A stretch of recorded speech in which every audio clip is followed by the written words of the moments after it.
Hi, this is Alex.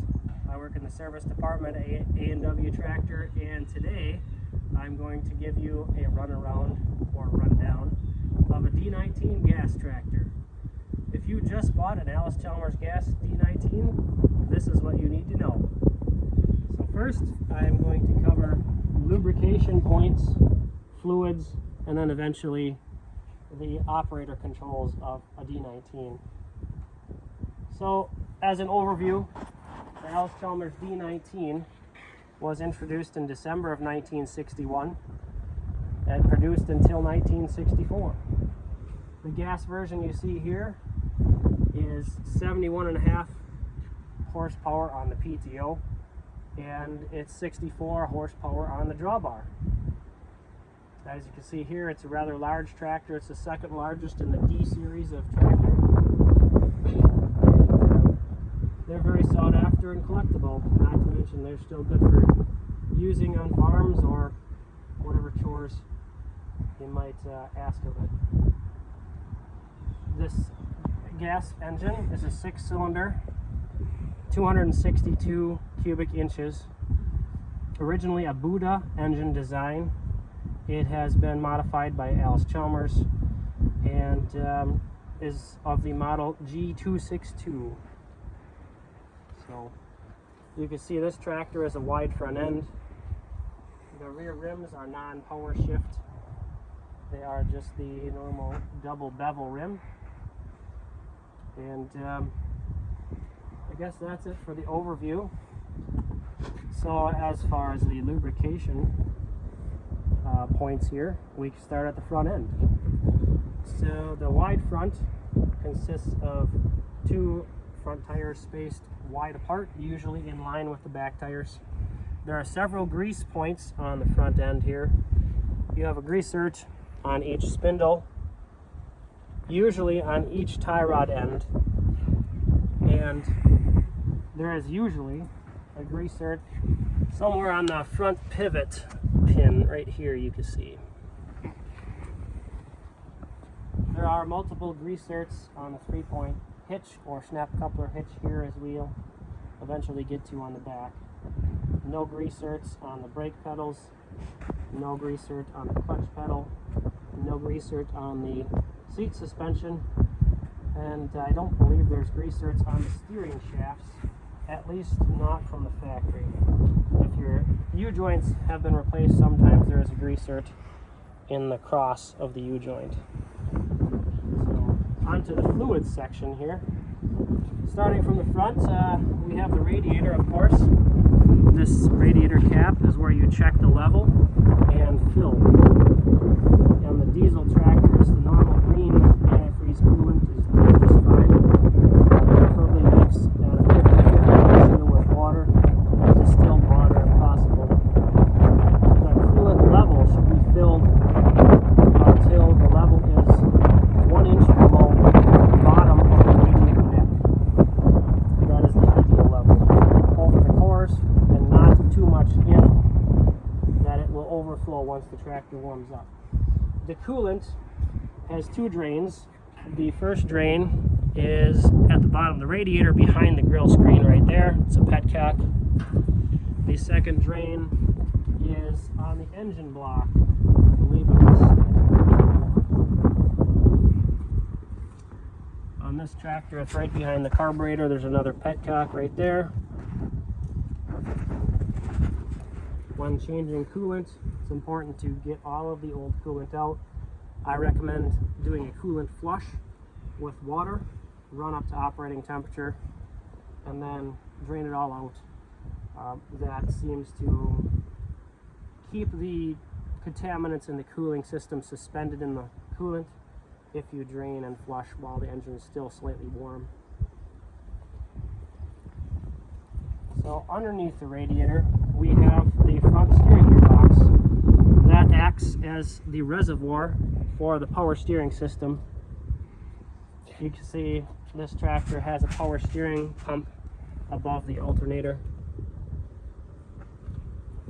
The power steering reservoir in the gearbox is drained with a drain plug that should be located right up here, I believe. Takes a 1 1/8 inch wrench. Right there is the drain plug. And the reservoir is filled by removing this tall vent plug right here. Now, I recommend using trans hydraulic oil equivalent to Allis-Chalmers 821 power fluid. The original spec was for something that crosses to a version of ATF, automatic transmission fluid. The only reason I recommend using the 821 trans hydraulic fluid is so that fluids can be somewhat standardized on the tractor. You don't have to keep more fluids than necessary in your garage or your shop to top off. So the power steering reservoir takes 5 quarts. That should be full when the fluid level is the same level as the top of the sector gear by looking in the hole where the vent plug is screwed into. As always, if you've just bought your tractor, remove the grill screen and check your radiator core. Make sure it's not plugged. It's always a good idea to check that weekly, at least monthly, if using the tractor regularly. Blow it out with air. Don't want to pressure wash it. That has a little too much pressure. Moving backwards from the radiator, we have the engine here. This is the distributor and spark plug side. You can see governor, coil, distributor, fuel pump. Under this vent is where you fill the engine oil. Right there, engine oil fill. The engine oil level is checked with the dipstick right here. And this one is up to the high level. It should be because we just changed the oil. On this engine here, goes the same with diesel engines. The capacity is 6 quarts of engine oil. Now, if this is a fresh engine overhaul, I recommend 10W30 diesel engine oil. It's a little thinner for the fresh clearances in a new engine. If the engine is tired or if it burns oil, I'll recommend 15W40 diesel engine oil. I recommend 15W40 and 10W30, specifically diesel engine oil, because these are flat tappet engines. Diesel engine oil has more additives for your flat tappet, older style engines, just mechanically, phosphorus and zinc, I believe, some of the additives. That's really critical to these flat tappet engines to avoid premature wear. And yes, check with the dipstick. Of course, fill the oil back up so it's in the range. The capacity, I believe, is 6 quarts. If you change the filter, it would be 7 quarts. Moving backwards from the engine, we have the fuel tank right here. Obviously, well, not obviously, but this is where you fill fuel in. You have your sediment bowl here. The job of the sediment bowl is to filter out contaminants and water. It works very well when properly maintained. There is a screen on the top of the glass part inset into the aluminum top housing here. That's to make sure no contaminants and chunks, dirt, flows down into the fuel pump and the carburetor. This is your petcock here, the valve where you turn the gas on and off. Yeah, I recommend not running ethanol gas in this tractor, or any tractor for that matter. Ethanol just wreaks havoc with carburetors and fuel pumps. Not a good idea. It absorbs water. We do not want to use ethanol in any of these antique tractors. If you can, try to get a mid-grade fuel, 91 octane, something just without ethanol. So, below the gas tank, we have the torque tube. The torque tube holds the hydraulic oil reservoir. Now, the hydraulic oil lubricates not only the hydraulic pump and PTO gears in this tractor, but it also lubricates the power director clutch on this tractor. The dipstick for the hydraulic oil is located right here, just slightly in front and to the left of the gear shifter. you can see the copper washer, and this vent is not factory, but someone put that on there. There is a dipstick on that hex nut that tells you when your hydraulic oil is full. After you drain this oil, it takes 22 quarts of trans hydraulic oil. And again, I'll recommend trans hydraulic equivalent to 821 power fluid, just the standardized oils. There are, I believe, 2 drain plugs on this reservoir. The front drain plug is located right here at the bottom of the hydraulic sump. Takes a 1 1/8 inch wrench. Second drain plug is angled right here. Also takes a 1 1/8 inch wrench to remove. There should be copper, sometimes plastic sealing washers behind the drain plug to make sure they don't leak. Oh, that's about it there.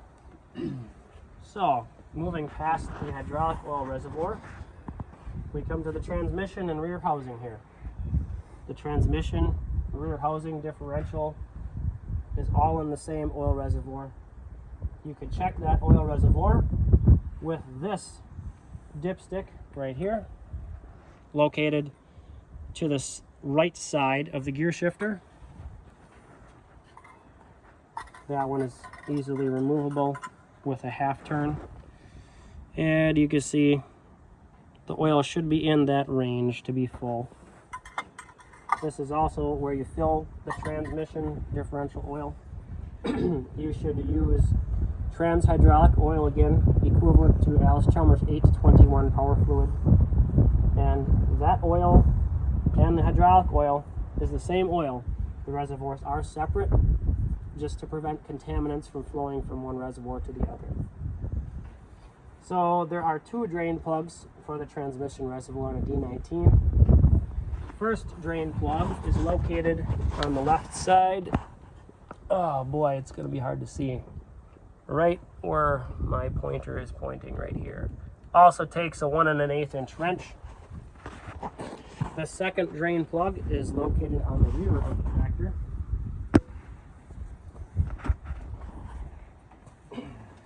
And again, behind and probably hidden by the PTO housing, you have this drain plug right there. I don't know if the camera's getting it. Hopefully it is.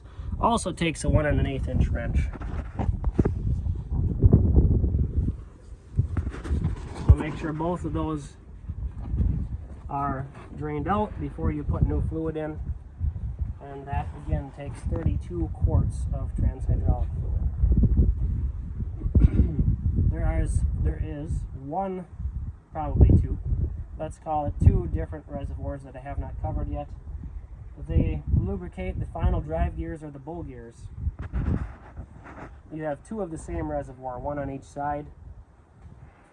And drain plug for the bull gear oil located right here. This is the left side, it's in the same location on the right. That bull gear reservoir takes 8 quarts. I recommend using 80W90 gear oil. There's a lot of stress in those final drives. Gear oil, a little thicker, helps lubricate better. There's no fill cap or dipstick on these reservoirs. The fill is filled through the level plug. On the rear of the tractor, that is located behind the axle, right here. Both of these plugs take a 1 1/8 inch wrench, of course. Seems to be pretty common with Allis. And again, same information is on the right side of the tractor for that final drive reservoir. Same oil, same drain plug, same level plug.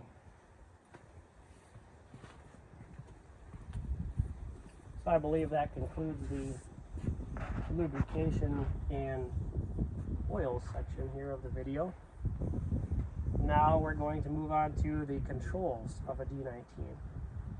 So first of all, you have your steering wheel. Turn the top to the left, it turns left. Turn the top of the steering wheel to the right, it turns right, etc., etc. So located on the left side of the tractor is your clutch pedal here. It's foot operated. pushing it all the way forward releases the clutch, leaving it off engages the clutch, and that would be the engine clutch to be specific. Right next to the clutch pedal you find this tall lever here. This lever is used to engage your PTO and disengage your PTO. You must push the clutch pedal down to disengage the clutch, and then only can you engage the PTO. PTO is engaged by moving the lever forward. The lever in the reverse or back position will disengage the PTO. The lever is up by the steering wheel here. On the left side, operate your hydraulics. So this lever here on the top, that's a setting for your traction boost or position control lever. This other lever here, again, position control adjustment. On a D19, your hydraulic fluid is flowing all the time. It's not very common with the other D-series Allis tractors in terms of the operation. On this tractor, you have a hydraulic valve back here between the operator's seat and the left fender. You have 3 levers usually. One lever does your rear lift. The other 2 levers operate your rear remotes. On the other side of the quadrant under the steering wheel, you have your throttle lever located right here. The throttle lever in the up position is at idle. To increase the speed of the engine and the tractor, move the throttle lever down or backwards. To start the tractor, usually you move the throttle lever all the way towards idle and then move it approximately 1 inch off of idle. That's the ideal location to start the tractor. So behind the steering wheel, you have this lever here. This lever is the gear shifter. On this tractor, you have 4 forward gears and 1 reverse gear. The shift pattern is cast into the top of the shift cover right here. And on this tractor, as well as the D17, D14, and D15 tractors, you have 2 ranges in each gear. That is controlled by the power director lever. I'll go on the other side here and show you that.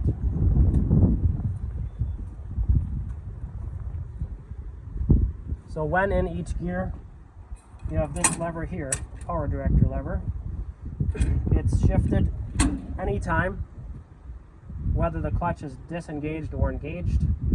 The lever in the forward position is high range or direct drive. There is a neutral position right here for the power director. The neutral position is most utilized in order to keep the PTO of the tractor operating when the wheels come to a stop or slow down. And behind the neutral position is the low range position.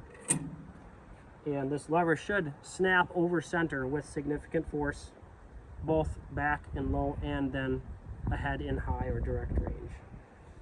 And the gear shifter, not necessarily the power director shifter, but the gear shifter must only be shifted when the clutch pedal is pushed in or disengaged. And let's see here. This lever right here, hiding behind the power director lever, right here, this is the parking brake control lever. I believe the parking brake is off here. So to pull up on the lever and push down the brake pedals should actuate the parking brake, and then it should lock the brake pedals forward when you want to disengage the parking brake. Push down on the lever and pop the pressure off of your brake pedals, and your parking brake will release if it's working properly. The linkage is located under this foot plate on the right hand side here. The next lever behind the parking brake lever on the right side foot plate is this one right here. That is your snap coupler release lever. On this tractor, as well as most other Allis D series tractors, they come most often with the snap coupler hitch. Almost said 3-point. Snap coupler hitch. That lever again is to release the snap coupler bell, allowing either the drawbar or a mounted implement to be disconnected from the tractor underneath. So, continuing on the 3-point hitch, snap coupler hitch. You have your lift arms back here. The two other attachments of the snap coupler hitch are these lift latches right here. The lift latch opens and closes to hook up to mounted implements such as a blade, a plow, a dirt scoop. These lift latches are designed that when the implement hits, such as a plow, an implement, hits a big rock or some sort of obstruction, the lift latch can pop open sometimes. Sometimes it's good, sometimes it's bad. Keep an eye on that if you plan on using snap coupler implements.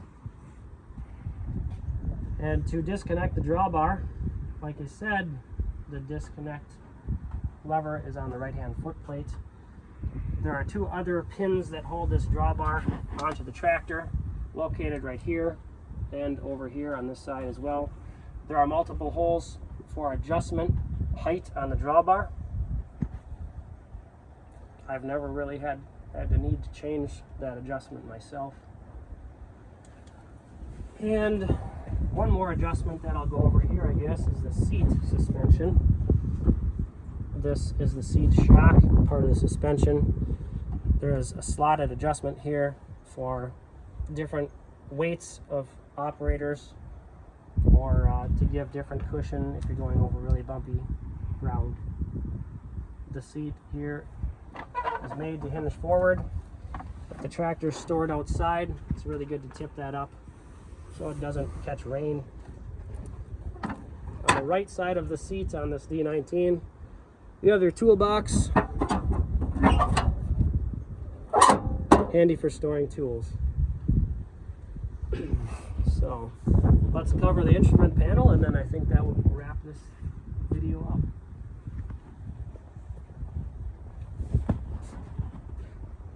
So this is the instrument panel of the D19 tractor.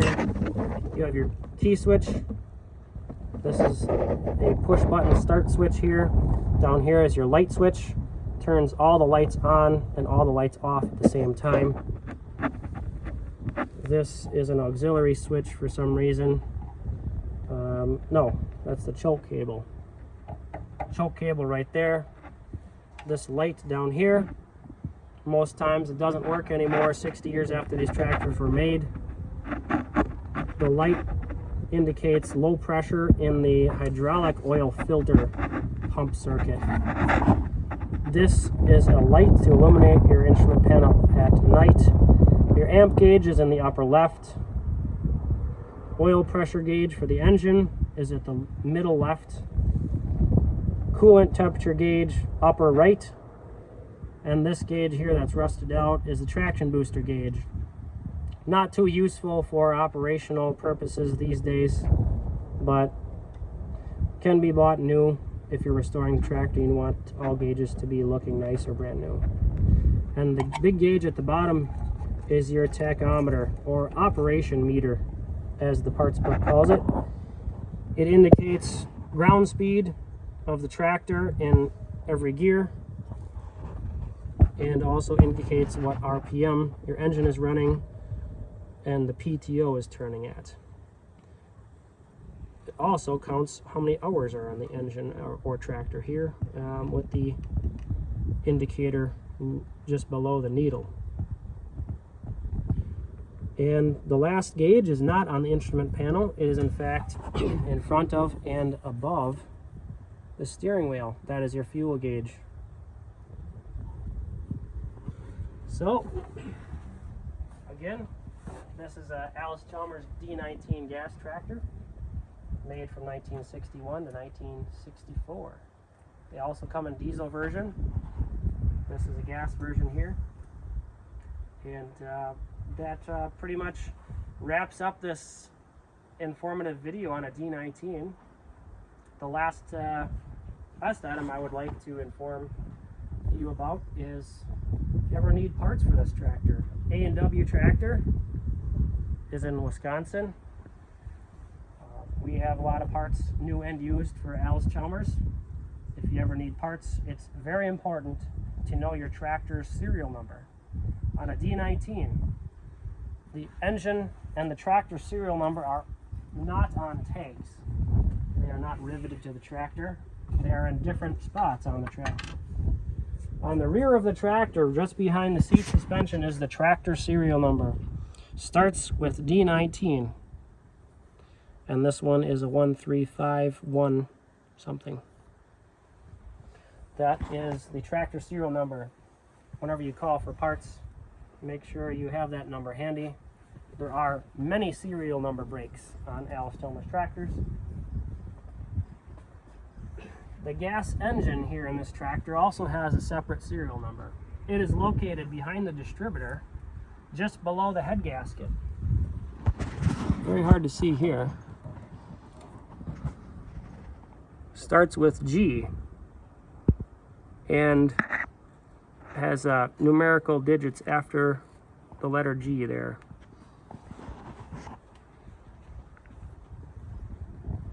And I guess that concludes the video about a D19 Allis.